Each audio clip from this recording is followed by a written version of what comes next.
Feliz sábado, hermanos. Es un privilegio comenzar el año predicando en mi iglesia, así que doy gracias a Dios por ello. No sé si los reyes se han portado bien contigo y te han traído carbón o te han traído muchas cosas buenas. Hoy el mundo celebra festividad, encuentro, la alegría de descubrir regalos, pero más allá de toda esta parte comercial quizás de esta fiesta, para nosotros creyentes ya venimos pensando en ello. Nuestro mejor regalo es, sin duda, que es Jesús. Que el Señor te conceda pues el regalo más grande que tenga para ti en este año, que es su presencia. Normalmente cuando comenzamos el año pedimos cambios en nuestra vida. Seguramente ya has hecho ese propósito en tu corazón, generar cambios para que de alguna manera este año sea diferente al año anterior. Pero muchos de esos cambios muchas veces, aunque se quedan en grandes ideales y propósitos, se quedan ahí en ese plano de la idealización y de la inconclusa terminación de ellos. Y muchas veces nos sucede por lo mismo que le pasaba al pueblo de Israel en aquel tiempo. La historia que voy a compartir no es una historia desconocida. Voy a hablar de 300 hombres fieles a Dios que permitieron que el mejor regalo que tenía Dios para sus vidas se hiciera realidad. Una de las grandes dificultades que enfrentaba el pueblo de Israel y que también enfrentamos nosotros hoy día es que aunque queremos cambios en nuestra vida, a veces seguimos haciendo las mismas cosas esperando que suceda algo mágico, especial, que nos indique que tenemos que cambiar. Israel venía repitiendo un mismo patrón desde que conquistaron la tierra prometida, y el patrón que repetían constantemente era el de acomodarse a la situación.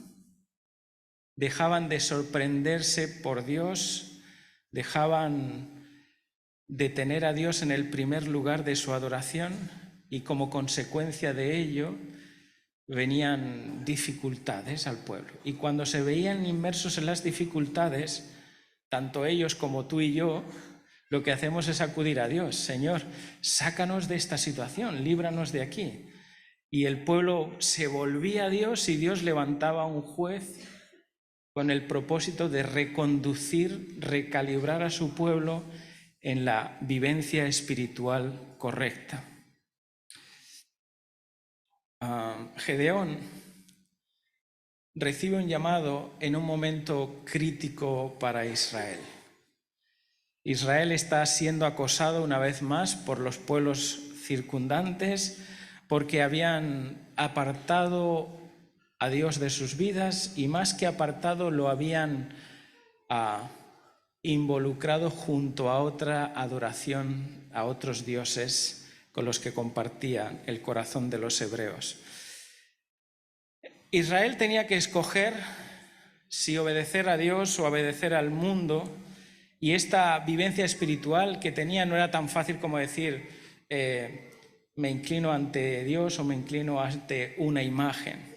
Su adoración o su elección en adoración era mucho más compleja, porque de hecho ellos nunca dejaron de adorar a Dios, sino que simplemente añadieron otros ídolos a la adoración divina.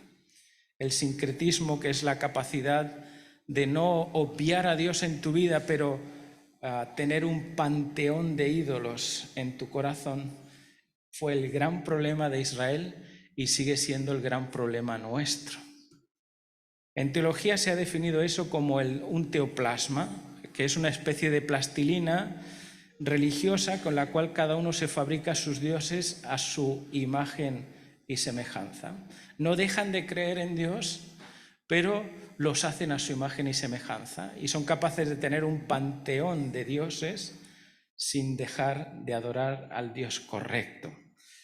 Esta capacidad teoplasmática lo que hace es que da a luz una vagueza espiritual que no nos incomoda, pero que tampoco nos desafía a avanzar más allá de donde nosotros estamos.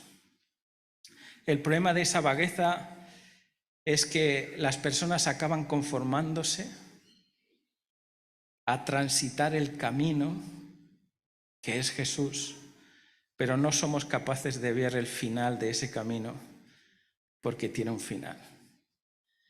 El sincretismo o la capacidad teoplasmática del hombre hoy día consiste en recorrer el camino, en hacer la experiencia con Dios y en no ver nunca el final.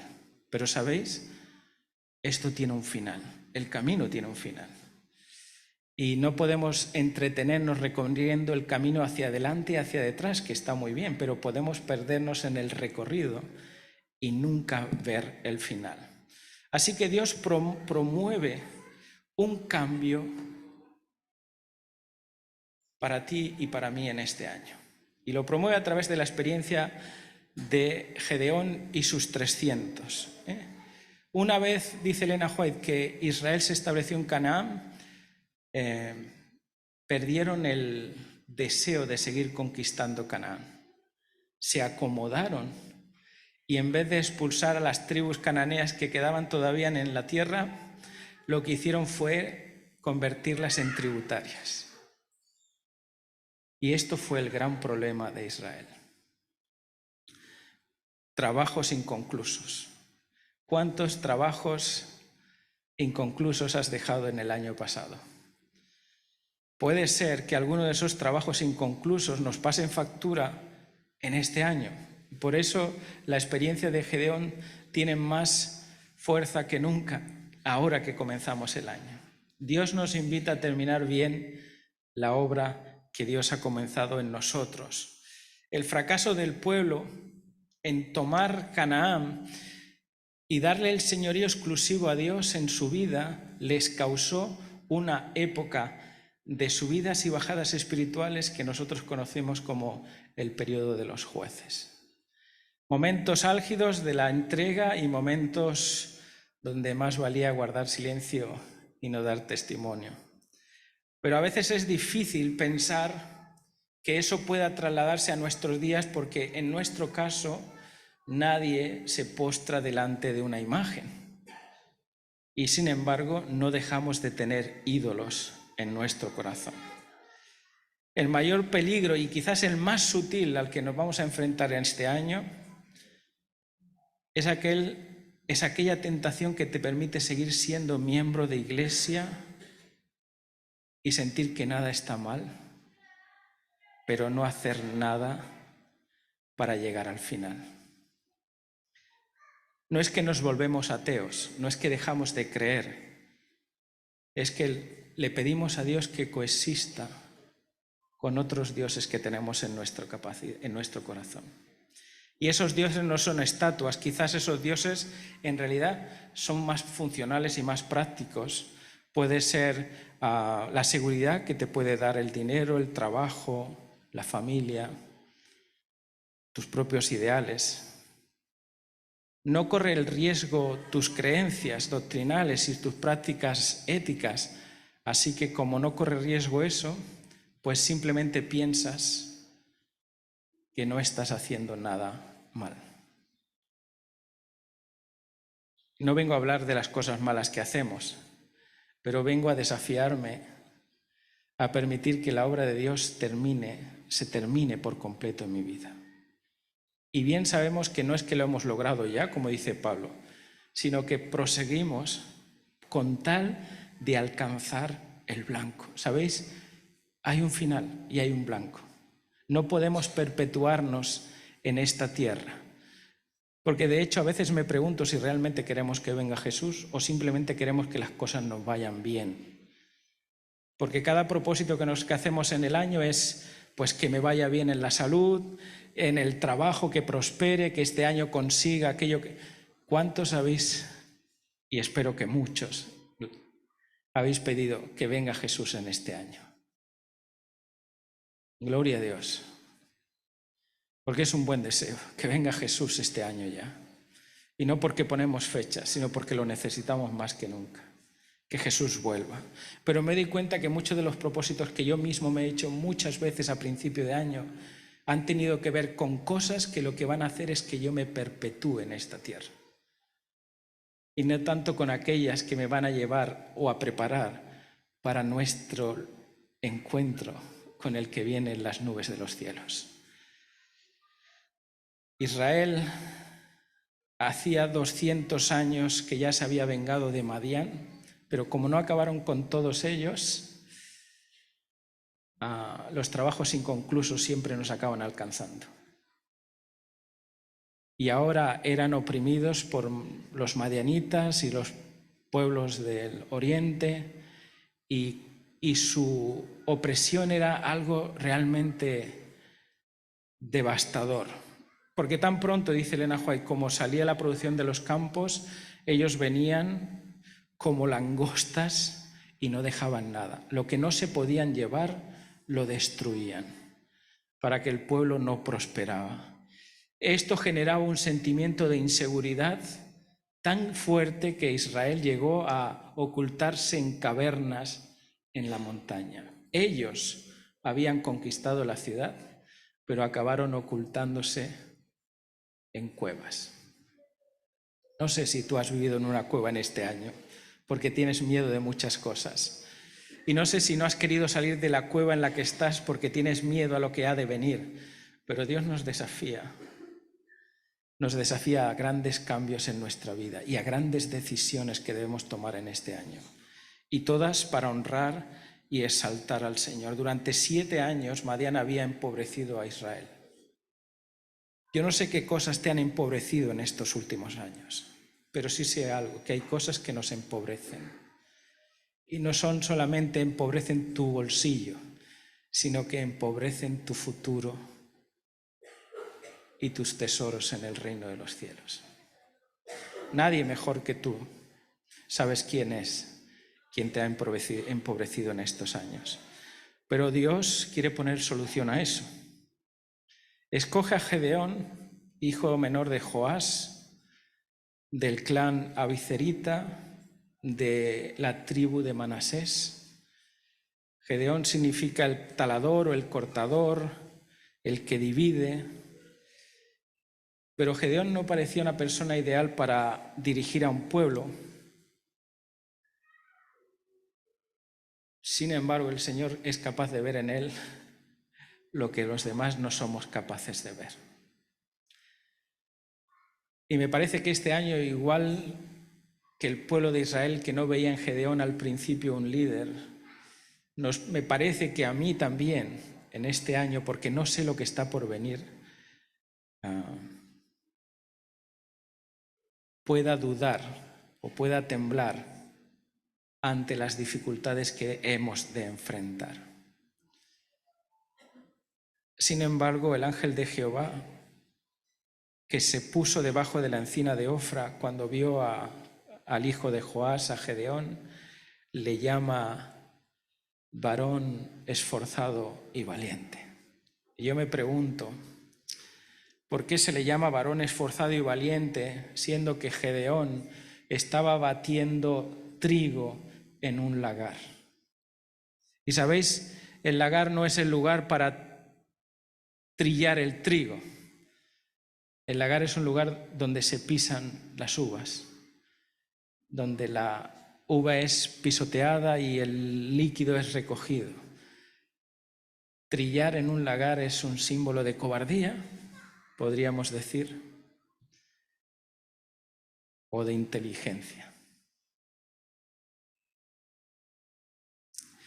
Dice Elena White que había recogido un poco de cereal y que no atreviéndose a trillarlo en la hora ordinaria, había buscado un lugar cercano y oculto, un lagar. Y no lo hizo solamente porque a nuestro entender pareciese un cobarde. Dice que lo hizo allí porque faltaba mucho tiempo para que viniera la fecha de la cosecha de las uvas. Y los madianitas nunca iban a buscar trigo cuando no era la cosecha en un lagar donde todavía no había uvas. Así que me pregunto si era valiente o cobarde o si era ingenioso y decidido. Hace falta mucho valor, me imagino. Hace falta mucho valor y hace falta mucho esfuerzo para batir trigo en un lagar. En el lagar tú no puedes meter los bueyes y el trillo para poder trillar y separar el grano de la paja. Hay que golpearlo con mucha fuerza para separar el grano de la paja. Así que cada golpe, cada esfuerzo multiplicado por la angustia de que te descubran, pero hacer lo que tienes que hacer cuando nadie te ve. El valor de hacer las cosas, aunque alrededor de su vida era un conflicto. Y yo me pregunto, ¿cómo la gente puede hacer vida normal cuando vive en una zona de conflicto?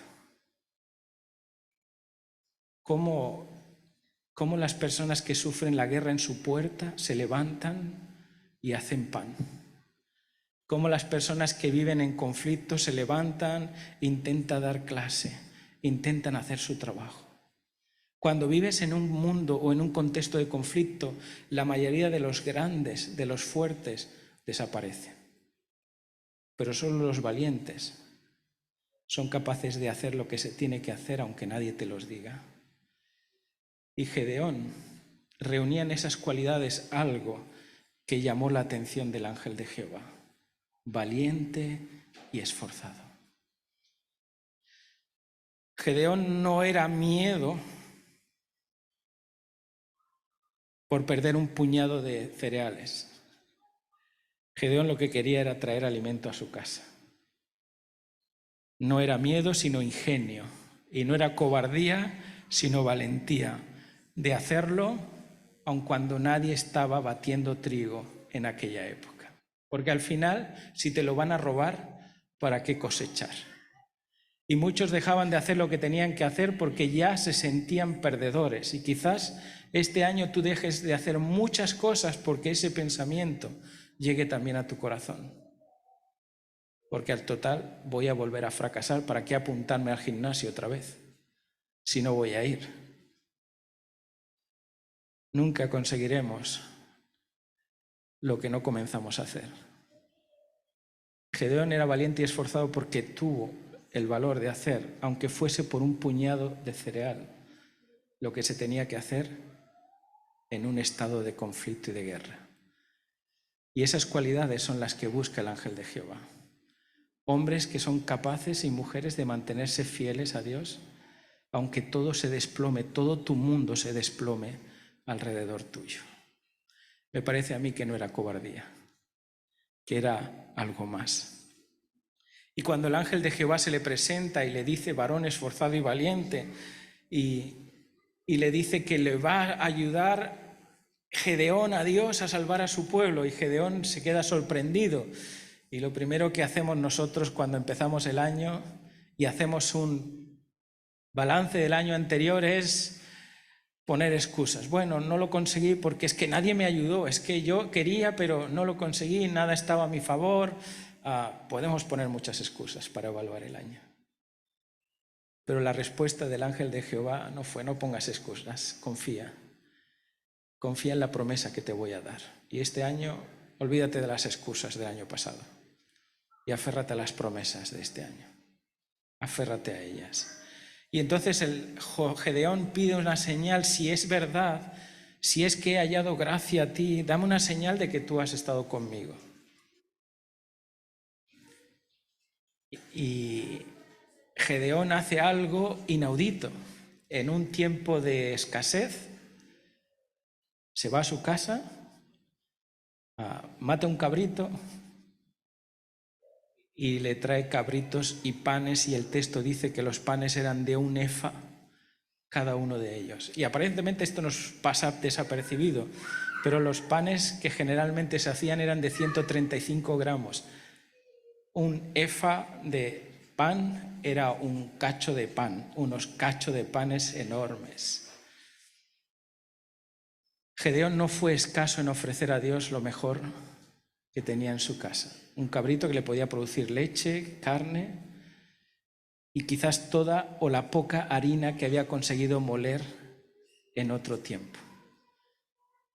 Más probable que fuese cebada que trigo, porque estaba cosechando el trigo y la cebada es cosechada 3 meses antes.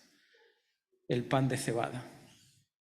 Un panácimo, un cabrito y el caldo para poder comer. Y el ángel de Jehová pide que pongan todas esas cosas en una piedra y el ángel toca la piedra y todo es consumido. Ahora, Gedeón queda sorprendido y de repente tiene miedo y dice: ¡ay, que he visto la cara de Dios! Voy a morir. Y automáticamente lo que hace es construir un altar y adorar a Dios y llama a aquel lugar, dice la Biblia, paz, shalom, porque el ángel le dijo: no morirás, tranquilo que no vas a morir. Qué bonito comenzar el año haciendo un altar a Dios de paz. Todo lo que fue o todo lo que prometí o todo lo que no logré, lo voy a ofrecer como una ofrenda de paz. Y empezamos de cero. Una ofrenda de paz. Si tú ves descender fuego del cielo, yo creo que no te queda ninguna duda, de que el ángel de Jehová, que es Dios mismo y finalmente dice: he visto a Dios cara a cara, no te quedaría ninguna duda por lo que ha de venir. Pero como a Gedeón, a nosotros, a veces teniendo ojos y teniendo oídos, viendo y oyendo, no somos capaces de reconocer a Dios todos los días de nuestra vida de este año. Gedeón fue llamado, no de manera sorpresiva, sino porque Gedeón estaba pensando cómo Dios, qué podría hacer Dios para librar a su pueblo de la esclavitud o de la opresión de los madianitas. Elena White dice que trabajaba en silencio y que pensaba con tristeza en las condiciones de Israel y consideraba cómo podría suceder que Dios les liberase del yugo de su opresor. Dios nunca va a llamar a nadie que está deseando un cambio en su vida. Y por eso te propongo algo en este nuevo año. Que pienses cómo Dios puede acabar librando al pueblo adventista, al pueblo remanente, a la iglesia que prepara el camino de Dios. ¿Cómo puede librarnos de los opresores que tenemos a nuestro alrededor? ¿Cómo puede librarnos? Y entonces Dios llama a aquellos que están particularmente reclamando el poder del Espíritu Santo. Sabéis que el Espíritu no se recibe a menos que lo reclames. Y Gedeón estaba pidiendo un cambio y estaba pidiendo que en ese cambio Dios estuviese involucrado. Porque muchos de los cambios que hacemos en nuestra vida los pensamos nosotros, los ejecutamos nosotros. Pero Gedeón estaba pensando en un cambio promovido por el cielo. Y eso es lo que te propongo en este año. Cambios no promovidos por tu necesidad, ni tus gustos, ni tus deseos, sino cambios que vengan ungidos por el poder de Dios.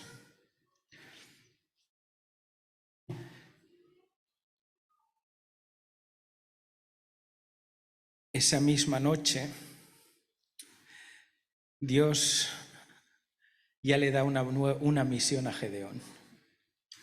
Y es muy interesante porque Dios nunca va a llamar a nadie sin que antes ponga sus cosas en orden. Y así que llama a Gedeón y le dice: mira, pon tu casa en orden. Antes de servirme, pon las cosas en orden. Quizás un buen propósito en este año es poner nuestras casas en orden,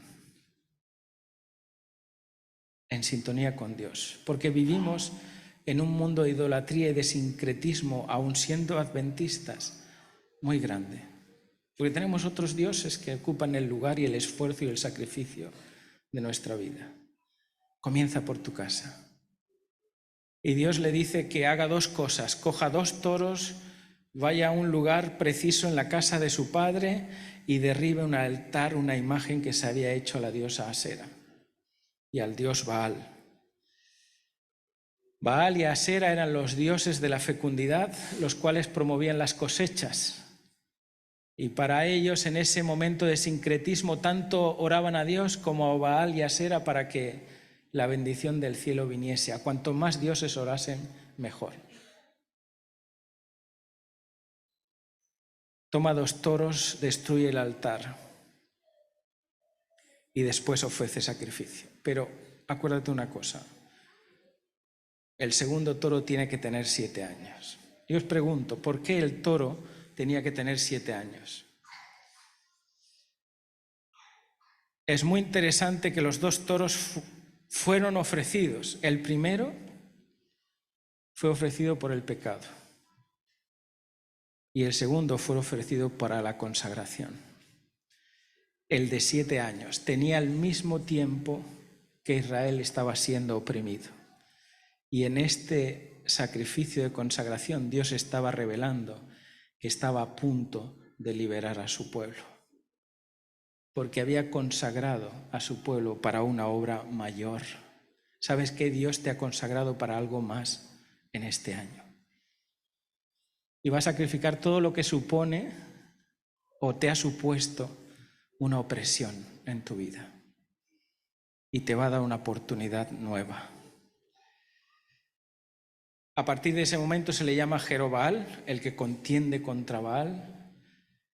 Y Gedeón, después de ese momento, es capaz de llenarse del Espíritu de Dios. Solo después de que ha ofrecido sacrificio por su pecado y que ha ofrecido sacrificio de consagración a Dios es que recibe el Espíritu Santo. Y dice el texto: lleno del Espíritu, Gedeón convocó al pueblo tocando la trompeta.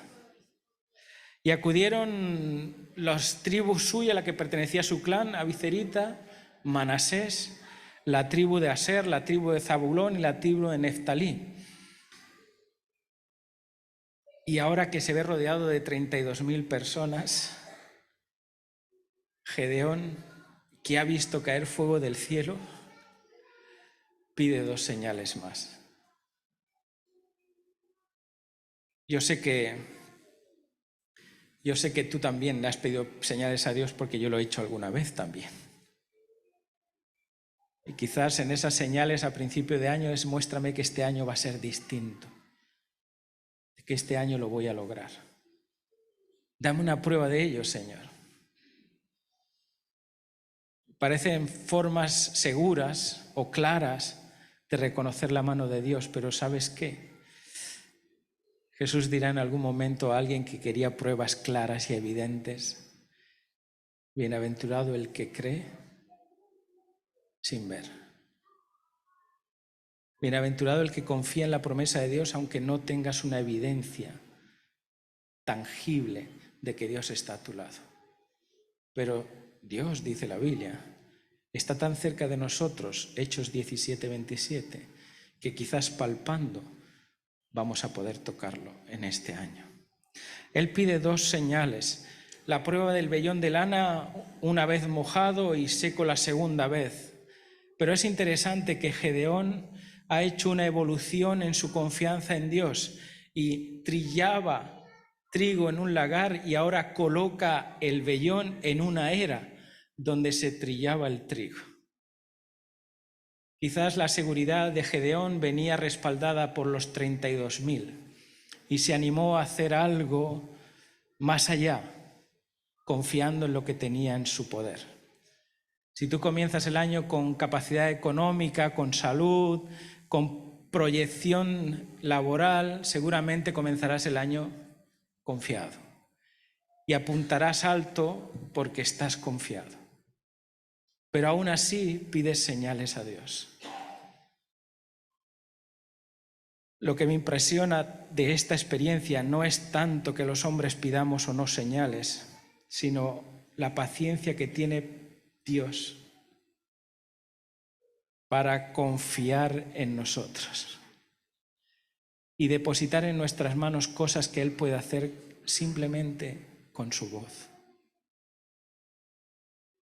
Dios percibe que el corazón de Gedeón está tranquilo, no por la promesa que Dios le ha hecho, sino por el número de hombres que tiene a su lado.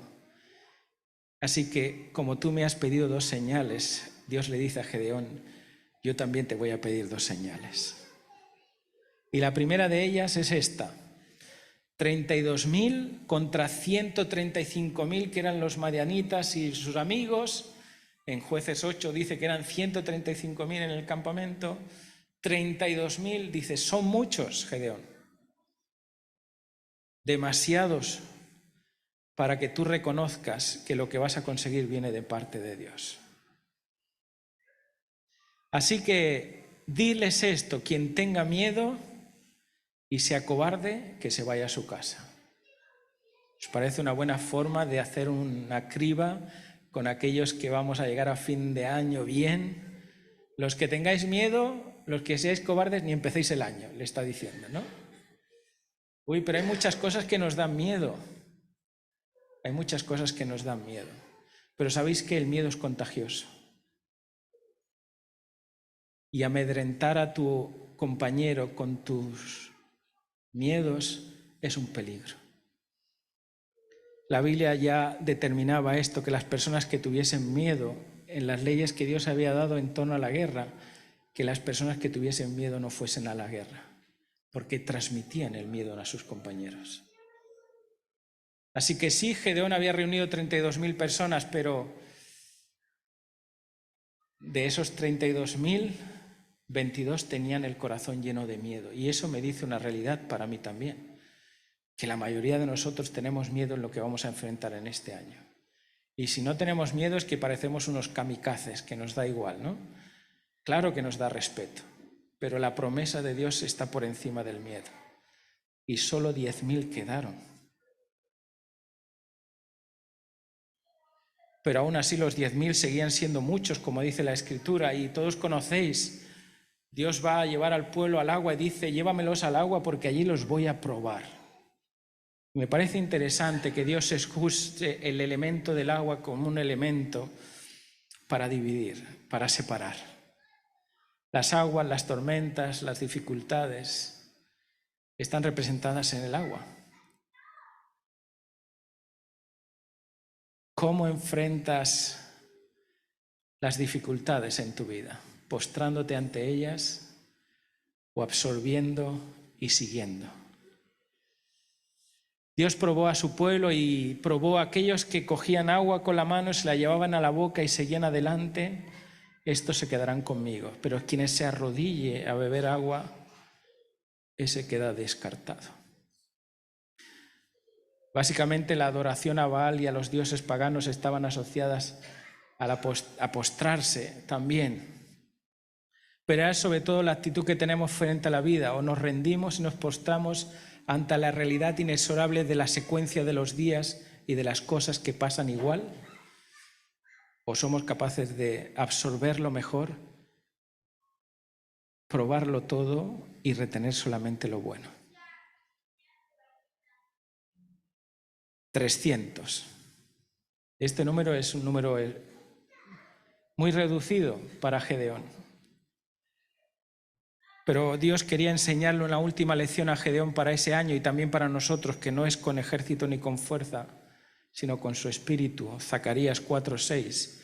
Es con su espíritu que nosotros conseguiremos las grandes victorias en nuestra vida en este año.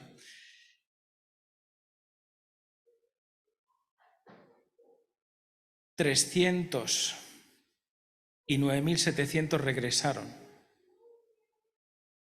Dice Elena White que el carácter se prueba a menudo por los medios más sencillos. Dios podía haber escogido otra forma de coger 300 valientes, no sé, quien tirase una lanza a 300 metros y diese en el blanco, que no sé si es posible, pero estoy diciendo. Quizás podía haber usado otro medio para eso. Quienes eran más diestros, quienes eran más hábiles con el arco, con la honda, con lo que fuese, pero la hermana White nos dice que a menudo El carácter se prueba en las cosas más sencillas. A veces pensamos que el carácter de los hijos de Dios se va a revelar en los momentos de crisis, de persecución, de dificultad, y ahí se va a revelar lo que somos, pero el carácter se revela en cosas sencillas. Es la fidelidad que tenemos a Dios en lo poco para llegar a ser fieles en lo mucho. Los que en un momento de peligro se empeñan en suplir sus propias necesidades, dice, no eran hombres a quienes Dios le confiaría la victoria. El Señor no tiene en su obra cabida para las personas indolentes y para los que se suelen complacer a sí mismos. Escogió a hombres que no permitieron que sus propias necesidades le hicieran desmerecer el cumplimiento de su deber. No solo poseían valor, dice Elena White, sino que también poseían dominio propio. Eran hombres fieles, esos 300, hombres de fe que no se habían contaminado con la idolatría. Y solamente estos que no están contaminados con la idolatría son con los que Dios puede liberar a Israel. Es interesante y es significativo que no venga a nuestra mente la idea de un remanente con estos 300. Características inherentes a estos hombres y mujeres que Dios escoge para el tiempo del fin siguen siendo los mismos que Dios escogió a los valientes que darían la victoria a Israel. Y eran estos, personas que tenían un alto sentido del deber, que tenían dominio propio y que menospreciaron sus vidas por el favor de los demás. Características que debemos tener todos aquellos que formemos parte de ese remanente. Personas que no se han doblado ante otros dioses, íntegros de corazón, que han dado exclusividad a Dios en su propia vida. Gedeón, sabéis, conocía una ley que se había dado en Levítico 11, una revelación del cielo. Levítico 11, 26, 7 y 8, hablando de las leyes de la guerra. Perseguiréis a vuestros enemigos y caerán a espada delante de vosotros. 5 de vosotros perseguirán a 100 y 100 de vosotros a 10.000. Así que Gedeón sabía esto, se pone a hacer sus cálculos y en proporción 300 a 135.000 eran 450 por cada hijo de Israel. Demasiada diferencia. Ni siquiera la profecía o la promesa se cumplía en esta proporción. No daba, pero el éxito, dice Elena White, el éxito no está en el número. El éxito está en que Dios puede liberar con pocos o con muchos, pero el éxito está en el carácter de quienes le sirven. Y eso sí me parece interesante para este año. Trabajar en nuestro carácter, en nuestra exclusividad para Dios, sabiendo que esto tiene un final, sabiendo que llega un día en el cual hemos de encontrarnos delante de Dios y las cosas se verán tal y como son. Trabajar en la capacidad de servir a los demás, en la capacidad de confiar en las promesas de Dios, aunque el número parezca a veces insignificante. Y aunque las sombras se proyecten muy grandes y muy temerosas en este año, confiar en la palabra de Dios que nos ha prometido grandes cambios. Me da mucha alegría saber que Dios conoce nuestras debilidades y comprende cómo somos. Dice el Salmo 103, 13 y 14, como un padre se compadece de los hijos, así se compadece el Señor de los que le temen, porque Él sabe de qué estamos hechos. Y Él se acuerda que solo somos polvo.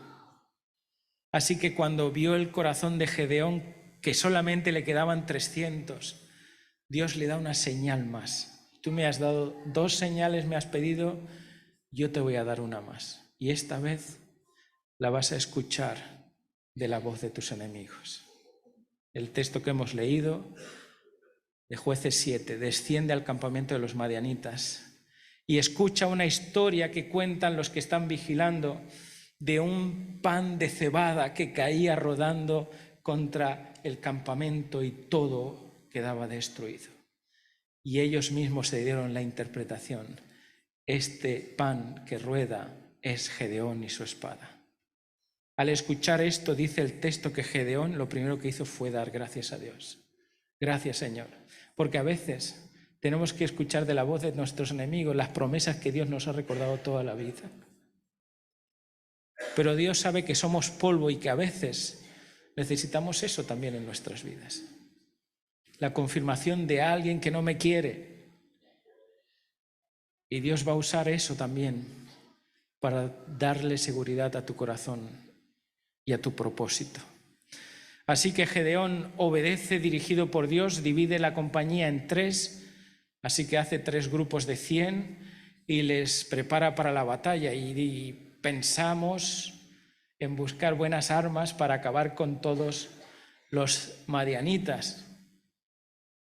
¿Qué te habrías llevado tú a la guerra cuando la proporción es 450 por 1?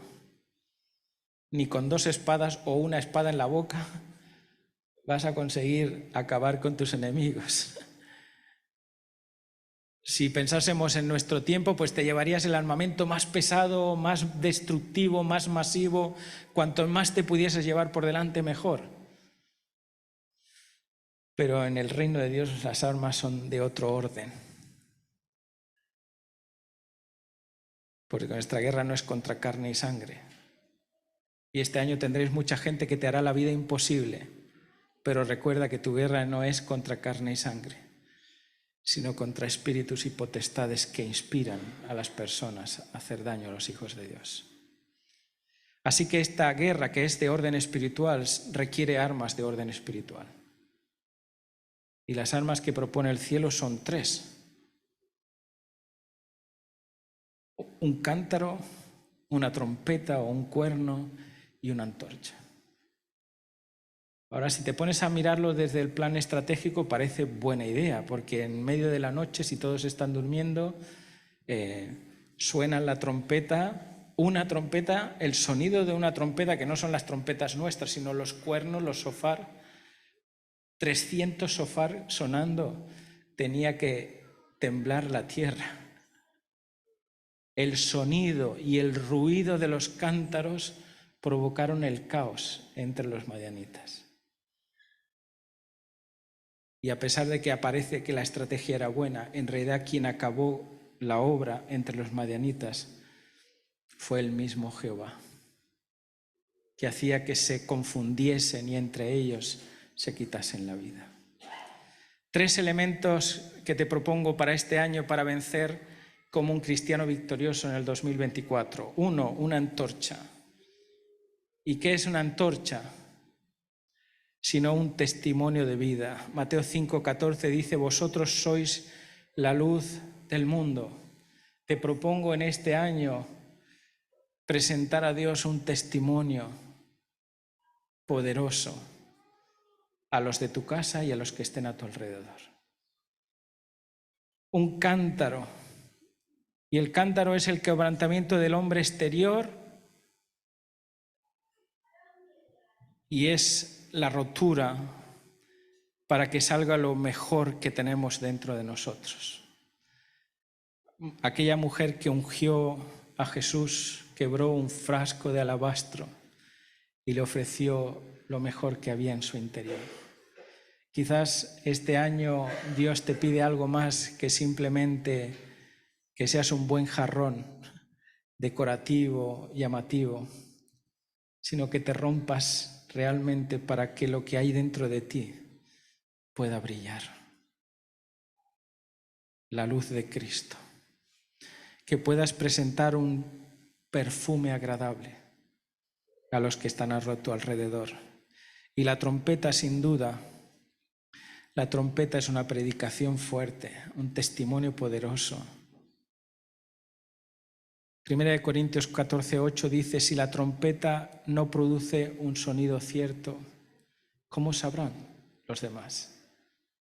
Así que tu testimonio, que tu predicación y que tus actos de adoración en el 2024 produzcan los cambios que tú estás buscando. Simplemente se trata de hacer sonar tu cuerno, de romperte y de brillar. Que Dios te bendiga.